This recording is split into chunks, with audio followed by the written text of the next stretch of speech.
Bonsoir à tous, ravi de vous retrouver sur Monaco Info pour une nouvelle édition. Voici les titres de votre journal. Quand l'actualité et les faits de société mobilisent également la jeunesse, la 16e édition du Conseil économique, social et environnemental des jeunes s'est ouverte hier. Vous découvrirez dans quelques instants les propositions des élèves. Elle s'appelle Monaco on Stage et vous emmène dans les coulisses d'un siècle d'histoire musicale en principauté. Alex Jaffray sera avec nous pour nous parler de cette exposition immersive. Puis nous avons assisté aux répétitions de Déjanire, le dernier opéra de Camille Saint-Saëns présenté par l'Orchestre Philharmonique dimanche. Rugby, football américain, boxe, les sports avec un risque de commotion cérébrale sont nombreux. Le neurologue Nicolas Capet sera notre invité pour mieux comprendre les risques et les dangers d'un tel traumatisme. La mobilité, la protection de l'environnement ou encore le handicap sont des dossiers qui nous concernent tous, des préoccupations qui touchent également la jeune génération. Pour preuve, ces thèmes ont été abordés lors de l'ouverture de la 16e édition du Conseil économique, social et environnemental des jeunes. Frédéric Elion vous en dit plus. C'est une expérience unique pour tous ces lycéens de la Principauté, l'occasion de sortir du cadre scolaire, de faire entendre leur voix, une tribune pour proposer des projets pour le Monaco de demain. Sur la base du volontariat, près de 40 jeunes étudiants des lycées techniques et hôteliers, Albert Ier et FANB, ont participé mercredi à l'ouverture de la 16e édition du Conseil économique, social et environnemental des jeunes. Le but, en fait, c'est de refaire ce qu'on fait pour les seniors, en fait, mais avec les jeunes. Et les jeunes, alors on en a parlé pendant la session, mais ils sont beaucoup plus audacieux que nous. Ils sortent du cadre, ils ont des idées innovantes, et ils ont des idées qui parfois sont mises en place. C'est eux, les premiers, qui avaient parlé il y a des années des bus électriques, par exemple. Depuis la création du CESE des jeunes en 2007, 63 vœux ont été adoptés par l'Assemblée. Les lycéens ont présenté mercredi les bases de leur projet sur lequel ils travailleront tout au long de l'année, accompagnés par le secrétariat et les conseillers du CESE. Beaucoup tournent autour du thème de l'environnement. C'est un sujet qui nous concerne énormément, on est jeunes, on a l'avenir devant nous et franchement Monaco a fait beaucoup d'efforts sur ça, donc c'est inspirant et ça fait que donner envie d'avoir encore plus d'idées sur ça, d'améliorer toujours. Ce projet qui s'appelle les panneaux géothermiques sera un projet qui constitue à récupérer l'énergie thermique des sous-sols, par exemple parking ou la gare de Monaco par exemple, pour chauffer ou refroidir les habitations l'été ou l'hiver. On va donner la priorité au vélo, au transport éco-responsable et ainsi, parce qu'avec la crise qui touche l'essence, c'est compliqué pour tout le monde. Donc là, on essaye de faire en sorte que tout le monde puisse prendre un vélo et aller à l'école, par exemple. C'est un projet dans lequel on va trouver des pistes de réflexion pour aider l'intégration des sourds et malentendants en principauté. Ça permet à eux de vivre une vie normale avec nous, de ne pas se sentir isolés. Les élèves présenteront leurs projets de vœux au mois de mai qui seront débattus dans l'Assemblée, puis soumis au vote du CESE des jeunes. Leurs souhaits seront ensuite transmis aux autorités du pays, au gouvernement, au Conseil national et au cabinet du prince. Voiture, scooter, vélo ou bien tout simplement à pied, nos modes de déplacement vont être au cœur d'une importante enquête en principauté, mais aussi dans le département des Alpes-Maritimes, réalisée tous les 10 ans. Cette enquête a été élargie cette année à Monaco. Elle durera jusqu'au mois de mars prochain. L'objectif est de recueillir les pratiques de déplacement des habitants du territoire monégasque, les modes de transport utilisés et les motifs de déplacement. Les assises se poursuivent jusqu'à samedi au Grimaldi Forum. Ce rendez-vous dédié à la cybersécurité réunit les principaux experts du secteur pour échanger et s'interroger sur les problématiques actuelles et futures de la cyber. Et comme vous pouvez le voir sur ces images, le prince Albert II est allé à la rencontre des acteurs du marché hier en fin d'après-midi. Le prince souverain a également assisté à la conférence Symbiodé qui s'est ouverte ce matin à l'hôtel Novotel, une conférence organisée par Eurocare et le Centre scientifique de Monaco sur l'utilité de la biologie synthétique pour protéger la planète. Experts internationaux, chercheurs, représentants gouvernementaux ont débattu ensemble sur les opportunités et les défis de l'usage de cette science pour lutter contre le changement climatique tout en apportant des exemples concrets. Une devinette à présent, quel est le point commun entre Frank Sinatra, Joséphine Baker, Charles Aznavour ou encore Lady Gaga? Eh bien, ils se sont tous produits un jour ici en Principauté. Cette riche histoire musicale fait l'objet d'une exposition à la salle du Quai Antoine Ier. Elle s'intitule Monaco on Stage et ouvre ses portes demain. Son commissaire est avec nous ce soir pour nous en parler. Bonsoir Alex Jaffray. Bonsoir Émilie. L'exposition s'appelle Monaco on Stage, mais c'est bien de l'autre côté du miroir que vous emmenez le visiteur. Hein. C'est absolument. L'idée, c'est de visiter la musique, de découvrir la musique de l'autre côté, c'est-à-dire ce qu'on ne voit pas habituellement. Rentrer dans les loges, voir les guitares de près, comprendre un peu ce que c'est que de monter sur scène justement, mais je ne peux pas dévoiler la fin de l'exposition. Non, surtout pas, il faut venir la découvrir. Elle est présentée comme une exposition immersive, c'est ça? Il faut que le spectateur et le visiteur soient actifs, qu'il y ait quelque chose de ludique, où on cherche un peu, vous savez, un peu quasiment comme un escape game, où vous dites « Ah bon, mais c'est quoi? Ah oui, c'est ça !» Vous voyez, il y a un petit jeu successif comme ça. Pour qu'à l'issue de la visite, on retienne que la Principauté entretient une relation privilégiée avec la musique. Hein. Mais exactement, mais j'ai été sidéré. Évidemment, c'est à peu près 8 mois de travail. Il y a 8 mois, quand on a commencé avec Gilles Marsan à la direction culturelle à lister tous les artistes qui étaient venus, mais je n'en revenais pas. C'était des pages et des pages. À chaque fois, j'étais là, non, lui aussi, non, elle aussi, non. Enfin, voilà. Et donc, c'est fascinant de voir à quel point tous les artistes, sans exception, dans tous les genres musicaux, sont venus un jour à Monaco. Et comment on fait un choix quand on prépare une telle exposition, Alex ? Très bonne question, c'était le plus dur en fait. Il devait y avoir, je sais pas, une dizaine de feuillets A4 avec des noms et des noms et des noms et des années. Et la première idée a été de faire des familles en fait, de faire les familles pour le rock, les familles pour la disco, les familles pour le jazz. Et ce qui permet ensuite dans ces familles, d'un seul coup, de faire émerger les peut-être 5, 6 ou 7 vraiment noms ou artistes émergents. Pareil pour les divas, pareil pour les crooners, il y en a tellement. Mais ce qui est intéressant, c'est de se dire, alors, est-ce qu'on privilégie ceux qui sont venus plus souvent ou ceux qui ont une présence sur scène et une aura incroyable? Donc il y a eu pas mal de discussions sur, ah mais pourquoi lui, pourquoi elle? Et puis à un moment donné, tout ça s'est stabilisé. Mais hélas, il n'y a pas tout le monde. Il n'y a pas tout le monde. Mais est-ce qu'il y a des choses qui vous ont surpris ou que vous avez découvert en préparant cette exposition? Vous mentionnez tout à l'heure avec le scénographe Rudy Sabungi. Oui, on a découvert tellement de choses, c'est-à-dire qu'on a épluché tellement de photos pour regarder justement. Ce qui est drôle, c'est de voir les amitiés, de voir les gens qui se connaissaient, ce que vous n'imaginez pas. C'est-à-dire que par exemple, vous avez Roger Moore, Frank Sinatra, vous avez Yul Brynner, vous avez Jean Marais, Marlène Dietrich. On a des photos incroyables, par exemple. C'est ce genre de petits détails où d'un seul coup, vous rentrez dans l'intimité avec des photos de coulisses et des choses que vous n'imaginez pas en fait. Et ça, c'est très touchant. Et puis, c'est très touchant aussi de voir beaucoup d'artistes disparus et de les rendre à nouveau vivants. Ça, c'est une belle expérience. Plus globalement, Alex Jaffray, quel regard portez-vous sur la place de Monaco dans le monde culturel et musical ?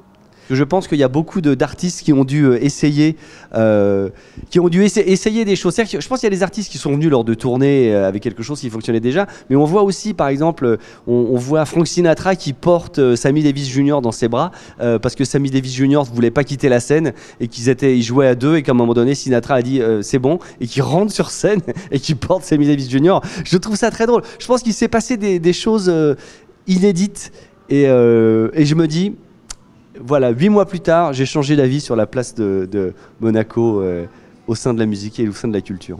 Et puis vous aussi, vous entretenez une relation particulière avec Monaco. Vous serez de retour en Principauté le 12 novembre pour nous parler de jazz cette fois-ci. Oui, je serai de retour lors du festival de jazz et on n'a rien trouvé de mieux avec Gilles Marsan que d'appeler la masterclass ou cette classe de maître, de l'appeler « Pourquoi vous allez enfin aimer le jazz ?» Je trouve ça assez gonflé quand vous avez Mélodie Gardot ou Brad Meldo qui viennent et d'avoir tout petit Alex Jaffray qui dit « Je vais vous expliquer pourquoi vous avez aimé le jazz ». Et tout le travail pendant cette masterclass d'une petite heure va être d'expliquer que le jazz est partout en fait et que même si vous avez l'impression que le jazz est une musique segmentante, parfois excluante, où vous dites le jazz n'est pas pour moi, en fait le jazz est pour vous et vous étiez déjà féru de jazz sans le savoir.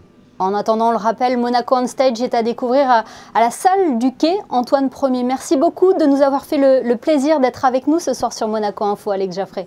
Merci Émilie, merci beaucoup. D'une coulisse à l'autre, nous vous emmenons ce soir dans les répétitions du concert que l'Orchestre Philharmonique donnera dimanche. Il mettra à l'honneur le dernier opéra de Camille Saint-Saëns, Déjanire, une tragédie lyrique créée à l'Opéra de Monte-Carlo en 1911. Cette répétition était double car elle a servi également pour le futur enregistrement d'un disque. Plus de détails avec José Sacré.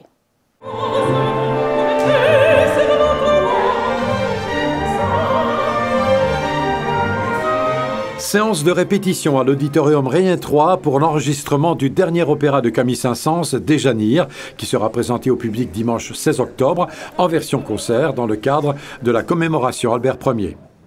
C'était le sujet parfait, l'opéra parfait pour terminer, nous, nos commémorations, parce qu'on a quand même fait énormément de concerts.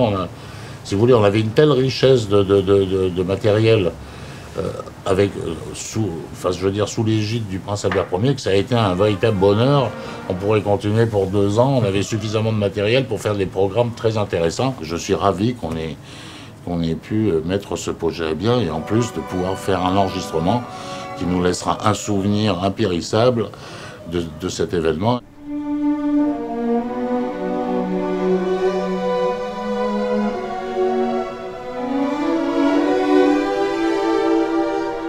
En coproduction avec le Palazzetto Bruzane, Déjanire, le dernier opéra de Camille Saint-Saëns, avec une distribution internationale de haut niveau, les chœurs de l'Opéra de Monte-Carlo, l'Orchestre Philharmonique de Monte-Carlo sous la direction de Kazuki Yamada, se voit offrir en quelque sorte une seconde vie avec cet enregistrement, premier enregistrement mondial réalisé pour la collection Opéra français Bruzane Label.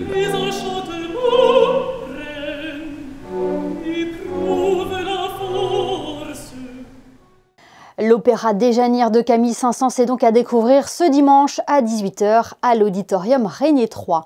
Musique toujours, le reportage qui va suivre met à l'honneur l'échange musical entre des élèves de la Principauté et le compositeur Fabrice Junger, qui présenteront prochainement ensemble une création, une collaboration qui entre dans le cadre de la prochaine édition du Festival Printemps des Arts. Fabien Bonilla vous en dit plus.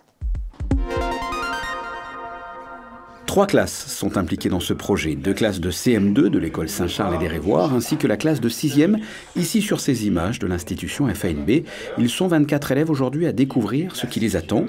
Ils se produiront devant un public lors du Printemps des Arts 2023. J'ai proposé aux autorités de l'éducation nationale monégasque de monter un projet où un compositeur ferait partager son atelier, ferait entrer dans son atelier tout un tas d'élèves qui ne sont pas forcément musiciens, et d'ailleurs moins ils sont musiciens, mieux c'est quelque part, parce qu'ils ne connaissent pas du tout les arcanes de la création musicale, autour d'un projet qui sera une création, donc une œuvre écrite pour eux et un tout petit peu par eux, qui sera donnée pendant le Festival du Printemps des Arts 2023. L'intérêt pédagogique est de sensibiliser les enfants à la musique, mais pas n'importe quelle musique, à la musique contemporaine.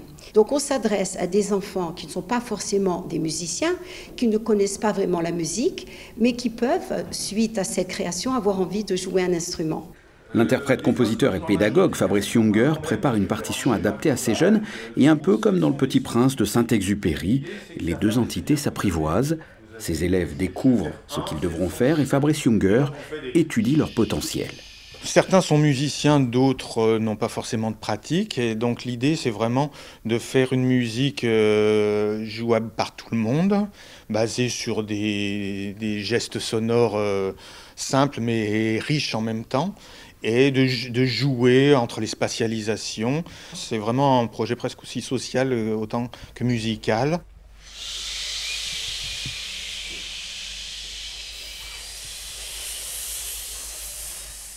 Je pense qu'on va faire surtout de la musique et apprendre à s'écouter et à essayer d'être coordonnés tous ensemble. On va essayer d'envoyer les personnes qui seront présentes dans la salle dans un autre univers, dans un univers parallèle qui est le nôtre d'univers. Nous envoyer dans un univers parallèle. Le challenge est grand et pour cela, Fabrice Junger et ses 3 classes se retrouveront lors de 10 séances tout au long de cet automne et cet hiver pour être fin prêt le mercredi 22 mars à 19 h à l'Auditorium Régnier 3. La création finale s'appellera Remember et ses élèves seront accompagnés d'un quatuor de musiciens professionnels. Et nous suivrons bien évidemment de près ce projet pédagogique mené avec le Festival Printemps des Arts. Rugby, football américain, judo ou encore boxe, certaines disciplines exposent les sportifs à de nombreux risques. La Fondation Princesse Charlène a organisé aujourd'hui une conférence sur les commotions cérébrales avec pour intervenant notamment le neurologue Nicolas Capet. Bonsoir. Bonsoir. Tout d'abord, docteur, que devons-nous comprendre derrière ce terme de commotion cérébrale ? Le terme de commotion cérébrale fait référence directement et indirectement à un traumatisme crânien qui peut être plus ou moins sévère et qui peut aussi survenir de façon indirecte lorsque les forces du traumatisme sont transmises à la tête et au cerveau. Donc. Il peut être considéré comme un problème de santé publique majeur ? Oui, on considère que d'après les études épidémiologiques aux États-Unis, par exemple, que plus de 2 millions de commotions cérébrales ont lieu chaque année et entraînent un coût indéniable sur le système de santé et donc rentre largement dans la définition d'un problème de santé publique majeur, mais aussi très mal compris et structuré à l'international et dans les pays comme en France où on a conscience depuis très peu de temps des conséquences de ce type de pathologie. Oui, on va en parler dans quelques instants, mais ce sont les sports qui sont le plus exposés à ce genre de pathologie, qui sont ciblés instinctivement. On pense en premier lieu au rugby. Effectivement, le rugby a été le sport en France qui a permis d'apporter une prise de conscience et permis aussi de faire évoluer tous ces protocoles qui sont réévalués chaque année. Mais pas que, parce qu'aujourd'hui on se rend compte aussi que dans les sports comme le football, les micro-traumatismes répétés sont à l'origine de conséquences à moyen et à long terme potentiellement graves. Concrètement, docteur, qu'est-ce qui se passe dans notre cerveau à la suite d'une commotion cérébrale ? Alors concrètement, il se passe des choses que l'on ne comprend pas bien à l'heure actuelle, d'où l'intérêt de proposer des protocoles de recherche pour mieux comprendre. Il s'agit principalement de lésions qui touchent le cerveau dans toutes ces régions, des lésions qui peuvent être d'origine multiple, avec l'association de dégâts microstructuraux, macroscopiques, mais aussi une composante inflammatoire sur le cerveau qui va engendrer potentiellement à long terme des conséquences et on parle beaucoup aussi de maladies neurodégénératives pour lesquelles nous manquons à ce jour de données de causalité afin de déterminer si un choc, une commotion cérébrale, un traumatisme crânien peut aussi engendrer des pathologies neurodégénératives. Vous parlez de protocoles, comment les prendre en charge? Il faut être vigilant dès le moindre choc, dès le moindre coup, et ce dès le plus jeune âge? Oui, justement, l'action aujourd'hui en principauté avec le soutien, l'organisation de la Fondation Princesse Charlène nous a permis de pointer du doigt une forme de prévention primaire à notre sens indispensable qui touche les plus jeunes. Aussi de par le fait que leur gabarit et leur susceptibilité rend potentiellement ces traumatismes graves. Et donc il est évident que dès le plus jeune âge, il faut que nous soyons présents dans tous les milieux, que ce soit les milieux sportifs très encadrés, mais aussi les milieux de loisirs dans lesquels nous pouvons intervenir pour prendre en charge au mieux ce type de pathologie. Vous mentionnez à juste titre la conférence à laquelle vous participiez. Qui était l'auditoire de cette conférence ? Alors, nous avons eu la chance d'avoir un auditoire très varié avec des intervenants d'à peu près tous les secteurs directs et indirects par rapport aux pratiques du sport et ce type d'accident. Les échanges ont aussi permis de rencontrer tous les acteurs des milieux sportifs en principauté, s'agissant principalement des coachs mais aussi des médecins du football, du rugby, des sports de combat, et quasiment tous les sports étaient représentés, donc c'est pour nous un échange privilégié qui a eu lieu et qui permettra d'avancer dans les années à venir sur un chantier en friche. Oui, est-ce que selon vous, docteur, les sportifs ou les entraîneurs sont suffisamment au fait des séquelles que peuvent causer ce trauma crânien ? Nous en avons beaucoup discuté.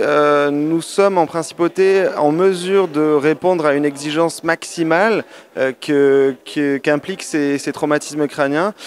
Manque encore probablement une coordination et des actions de sensibilisation, d'information et de formation que nous espérons pouvoir mettre en place dans les mois et années à venir. Eh bien, merci beaucoup Nicolas Capet d'avoir été notre invité ce soir. On le rappelle, vous êtes neurologue au CHPG. Merci.